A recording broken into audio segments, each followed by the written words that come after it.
굿모닝, 좋은 아침입니다. 오늘은 4월 11일 금요일입니다. 오늘도 말씀 앞에 나오신 여러분들을 주님의 이름으로 축복하고 오늘도 말씀을 통해 주님을 더 힘써 알아가시고 또 말씀을 통해 허락하시는 하나님의 은혜와 평강을 여러분들의 삶 가운데 경험하시는 여러분들 되시기를 기도하겠습니다.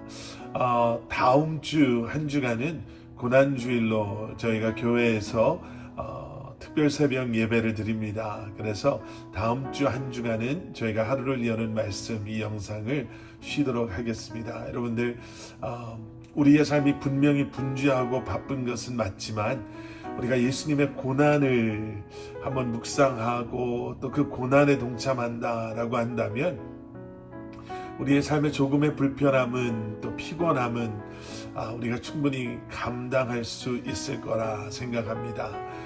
여러분 한 주간만이라도 우리가 예배의 자리에서 함께 말씀을 통해 또 기도의 시간을 통해 주님 앞에 더 가까이 나아갈 수 있는 그런 한 주간이 될 수 있기를 소원합니다. 자, 우리에게 오늘 주시는 하나님의 말씀은 민수기 12장 9절부터 16절까지의 말씀입니다. 민수기 12장 9절부터 16절까지의 말씀. 저는 오늘 이 말씀을 묵상하면서요, 좀 여러 방향에서 이 말씀을 한번 제 삶에 적용해 보려 했습니다. 그래서 오늘 평소와는 좀 다르게 오늘 본문에 등장하는 그 인물들의 한 사건에 대한 반응을 보면서 아니면 그들이 경험해야 했던 일들을 통해서 이 사건, 미리암과 아론이 모세를 비방했던 이 사건을 한번 재조명해 보려고 합니다. 모든 사건에는 가해자가 있고 피해자가 있죠.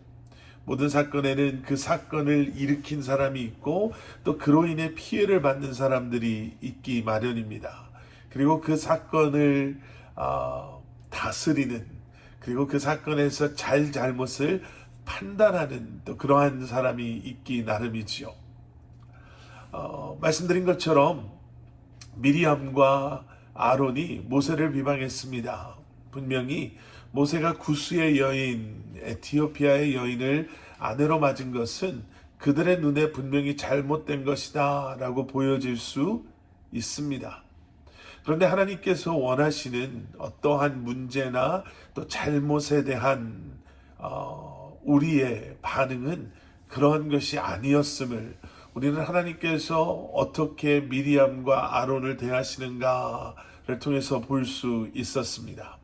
자, 이제 그 하나님의 진노하심이 이스라엘 백성들과 미리암에게 임하게 되죠. 오늘 본문 9절과 10절 말씀 함께 보겠습니다. 여호와께서 그들에게 진노하시고 떠나셨습니다. 구름이 회막 위에서 떠나갔고 미리암은 나병이 걸려 눈처럼 되어 있었습니다. 아론이 미리암을 향해 돌아보니 미리암이 나병에 걸려 있었습니다.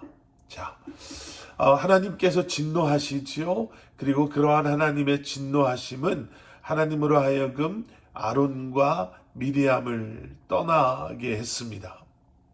자, 지금 미리암과 아론에게 어떠한 일이 일어나는지 우리는 알 수가 있죠. 그들의 죄로 말미암아 하나님께서 더 이상 그들과 함께하지 않으시는 거예요. 그런데 거기서 끝나지 않습니다.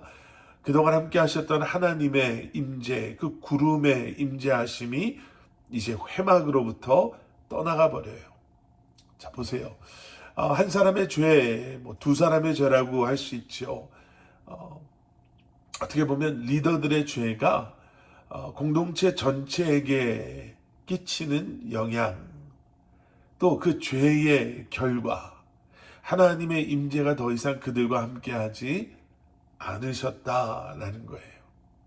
여러분, 죄의 결과는 결국 이거 아니겠습니까? 우리와 하나님과의 관계의 깨어짐, 하나님과 함께하지 못함, 그리고 그러한 우리의 죄가 다른 이들에게 끼치는 영향, 우리는 이것을 통해서 다시 한번 죄가 얼마나 무서운가를 보게 됩니다.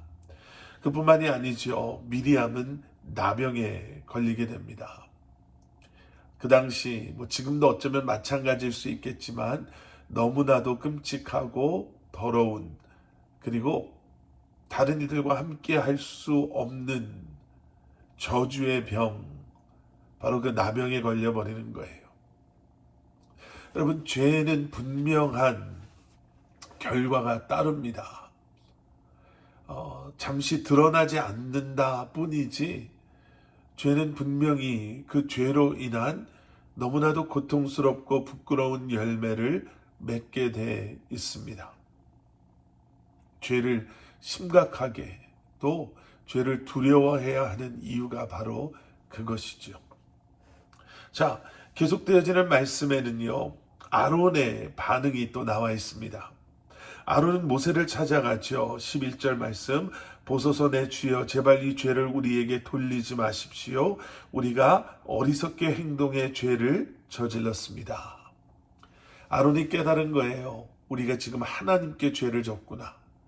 하나님의 임재하심 없이는 우리가 광야에서 살아남을 수 없고, 나에게도 미리암 같은 이러한 죄의 결과가 분명히 일어날 수 있으니 아론은 모세를 찾아가 자신의 죄를 자복하고 회개합니다. 여러분, 죄 앞에서 우리가 해야 되는 것은 바로 그것이죠.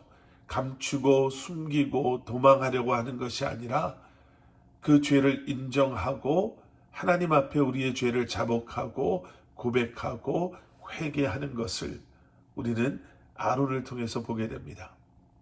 자, 그리고 나서 모세의 반응이 또 나오죠. 모세는 어떻게 반응했나? 아니, 이제 와서 지금까지 나를 비방해 놓고 이제 와서 이런다고, 아니 지금까지는 나를 비방해 놓고 나한테 도와달라고 하는 게 어떻게 말이 됩니까? 라고 아론을 내치지 않았죠. 우리 같으면, 저 같으면 아마 그렇게 했을 수 있을 것 같아요. 그런데 모세는 13절에 이렇게 반응합니다. 모세가 여호와께 부르짖었습니다. 하나님이여 미리암을 고쳐 주십시오. 여러분, 하나님을 신뢰하는 사람에게는요, 이러한 여유가 있습니다. 하나님께서 나의 원수를 갚아주시는 분이시고, 내가 내 손으로 내 원수를 갚을 필요가, 내가 죄 위에 또 다른 죄를 쌓을 필요가 없음을 분명히 알기에 모세는 오히려 더 너그러운 마음으로 미리암을 위해서 기도하는 것을 우리가 보게 됩니다. 여러분, 저와 여러분들의 마음속에 이러한 넉넉한 마음이 있기를 소원합니다. 하나님을 끝까지 신뢰함으로 이런 것에 일일이 반응하지 아니하고 감정대로 행동하지 아니하며 하나님께 모든 것을 맡긴 사람의 그 여유, 그리고 그 사랑으로 하루하루를, 그리고 우리를 힘들게 한 사람들까지도 우리가 품어줄 수 있기를 소원합니다. 그리고 마지막, 하나님의 반응이에요. 여러분, 하나님의 반응은 이렇습니다. 하나님께서 모세에게 이렇게 말씀하세요. 14절, 만약 미리암의 아버지가 그녀의 얼굴에 침을 뱉었다면 7일 동안 수치스럽지 않겠느냐. 그녀를 7일 동안 진 바깥에 가두어라. 그 후에야 들어올 수 있을 것이다. 예, 하나님께서는 그들의 죄가 모세를 비방한 것이 아니라 하나님께 침을 뱉은 것임을, 하나님을 모욕하고 하나님을 무시하고 하나님께 죄를 지은 것임을 분명히 말씀해 주십니다. 그리고 미리암에게 회복할 수 있는 그러한 은혜를 허락하시죠. 7일 동안 진 바깥에 가두은 후에, 그리고 나서 돌아오는 것. 하나님께서는 죄를 분명히 다루십니다. 그냥 넘어가지 않으십니다. 하지만 그 끝은 은혜요, 용서요, 회복임을 기억하시고 다시 한번 하나님의 온전한 회복을 기대하시며 회개하는 마음으로 우리의 죄를 주님 앞에 내려놓을 수 있는 저와 여러분들이 될 수 있기를 기도합니다. 함께 기도하시겠습니다. 사랑의 아버지 하나님, 우리가 모든 상황 속에서 믿음으로 주님을 신뢰함으로 반응하게 하여 주시옵소서. 회개해야 될 때 회개하게 하시고, 용서해야 될 때 용서하게 하시며, 다시 한번 하나님의 신실하심을 기억함으로 죄의 문제를 감추고 죄의 문제를 숨기는 것이 아니라 주님 앞에 우리의 모든 것을 내려놓음으로 참된 회복과 또 참된 순결함을 경험하며 주님 앞에 나아갈 수 있는 저희들이 되게 하여 주시옵소서. 예수 그리스도 이름 받들어 간절히 기도드렸사옵나이다. 아멘.